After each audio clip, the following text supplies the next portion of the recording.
जय श्री कृष्णा। राधे राधे। गीता के 7वें अध्याय में पितरों के मोक्ष और मुक्ति से जुड़े सवालों के साथ साथ श्राद्ध और तर्पण इत्यादि में भी बहुत जुड़ी हुई महत्वपूर्ण बातें बताई गई हैं। गीता के इस 7वें अध्याय को श्राद्धों के टाइम में हमें अवश्य पढ़ना चाहिए। तो आज मैं इसकी कथा आपको बताती हूँ।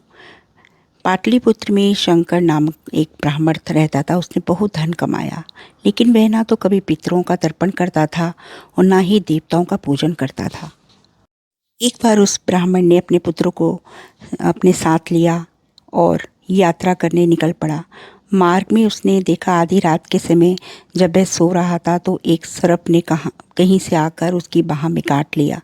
ब्राह्मण को बचाने के कई प्रयास किए गए, लेकिन उसके शरीर की रक्षा ना हो सकी और वह कुछ ही क्षणों में उसके प्राण पखेरु उड़ गए।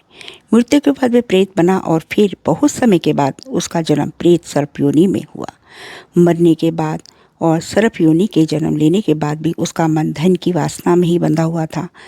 इसलिए अपने पिछले जन्म से वे धन उसने सुरक्षा हेतु गाड़ रखा था और जिसके बारे में उसने पुत्रों को उसने कभी नहीं बताया था, उसकी रक्षा करने वो सर्प के रूप में पहुंच गया।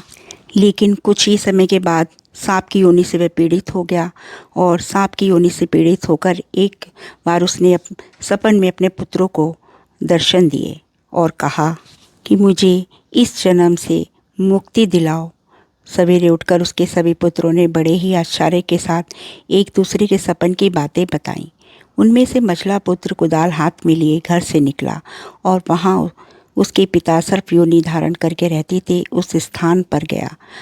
हालांकि उसे धन के स्थान पर ठीक ठीक पता नहीं था, फिर भी लोभ वृत्ति से उसने वहाँ पहुंचकर कुछ जगहों पर खोदना शुरू कर दिया। इस दौरान उसने वो बिल भी खोद लिया जहाँ उसके पिता सर्प रूप में रहते थे। तब वह खोद ही रहा था कि इतने में उसने एक भयानक सर्प को देखा और वह सर्प बोला, अरे मूर्ख, यह बिल क्यों खोद रहा है? तब वह पुत्र बोला कि मैंने रात्रि में सपन देखा था तो मुझे पता चला है यहाँ धन गड़ा हुआ है, मैं उसे ही यहाँ से लेने आया हूँ। इस पर उसके सर्प रूपी पिता बोले, मैं तेरा पिता हूँ और मैं तेरे ही सपने में आया था। यदि तू मेरा पुत्र है तो मुझे शीघ्र ही इस बंधन से मुक्त कर। मैं अपने पूर्व जन्म के गाड़े हुए धन के लालच के कारण ही सर्प योनि में पड़ा हुआ हूँ। ये सारी बातें सुनकर उसके पुत्र ने पूछा कि आपकी मुक्ति कैसे होगी?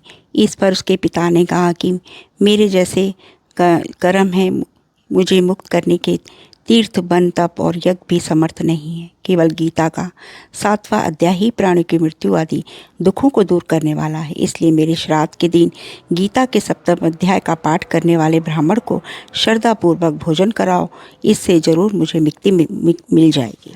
जब उनके पुत्रों ने ये सुना तो उनके पुत्रों ने उसकी आज्ञा के अनुसार गीता के 7वें अध्याय का पाठ करवाया।